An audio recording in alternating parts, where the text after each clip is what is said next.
नमस्कार, मैं हूं आरजू अंसारी और आप देख रहे हैं राष्ट्रीय जगत विजन न्यूज। छत्तीसगढ़ के सुकमा और आंध्र प्रदेश की सीमा पर हुई मुठभेड़ को लेकर उप मुख्यमंत्री विजय शर्मा ने बड़ा बयान दिया है। उन्होंने कहा कि हिडमा के साथ उसकी पत्नी और 4 अन्य साथियों के मारे जाने की सूचना है। उन्होंने दावा किया कि केंद्र और राज्य सरकार के संयुक्त प्रयासों के चलते 2026 तक नक्सलवाद का पूरी तरह खात्मा तय है।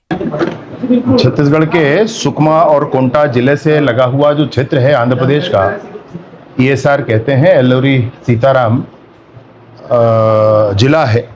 उस जिले में एक पुलिस मुठभेड़ में कुछ आतंकवादियों, कुछ नक्सलियों के न्यूट्रलाइज होने की सूचना है और उस सूचना के आधार पर उसमें जो नाम सामने आए हैं उसमें एक सीसी मेंबर जो पिछली बार बना था, हिडमा इसका भी नाम है।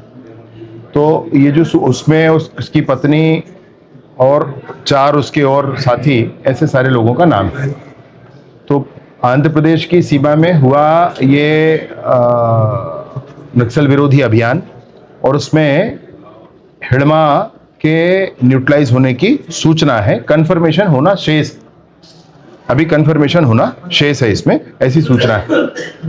ये जो सूचना आई है ये बहुत महत्वपूर्ण है इस विषय पर कि आने वाले 31 मार्च 2026 तक सशस्त्र नक्सलिज्म समाप्त होना चाहिए।